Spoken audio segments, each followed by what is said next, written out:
ناظرین، آج بات کریں گے ایک ایسی جگہ کی جو اس وقت پوری دنیا کی توجہ کا مرکز ہے، لیکن اس کے باوجود بھی دنیا خاموش ہے۔ میں بات کر رہی ہوں غزہ کی، جو جل رہا ہے، مر رہا ہے۔ اسرائیل کی درندگی جنگل کے درندوں کو شرما رہی ہے۔ آگ سے جلتے بارود سے آسمان تک اڑتے معصوموں، بے گناہوں کے لاشیں روزانہ ہماری ٹی وی سکرینز پر چیخ چیخ کر دنیا کو جھنجھوڑتے آئے ہیں، مگر دنیا تو دنیا، مسلمان ملک بھی بے حسی کی چادر اوڑھے اور ضمیر پر بے شرمی کا بھاری پتھر رکھے خاموشی سے سو رہے ہیں۔ تف ہے ان پر جو مذمت سے آگے ایک لفظ بولنے کو تیار نہیں۔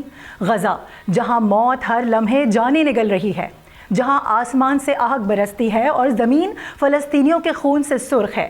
23 اکتوبر 2023 سے اسرائیل 51,000 سے زائد فلسطینیوں کا خون بہا چکا ہے، مگر کسی کے کانوں پر جوں تک نہیں رینگی۔ وہ ننھی بچی یاد ہے جو گڑیا سے کھیلنا چاہتی تھی، آج اپنی ماں کے لاشے سے لپٹی ہوئی ہے۔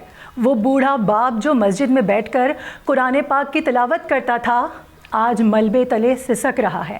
ایک ماں کی گود اجڑ چکی ہے، دوسری کی کوکھ ویران ہو گئی ہے، تو تیسری خود خون میں لت پت پڑی ہے۔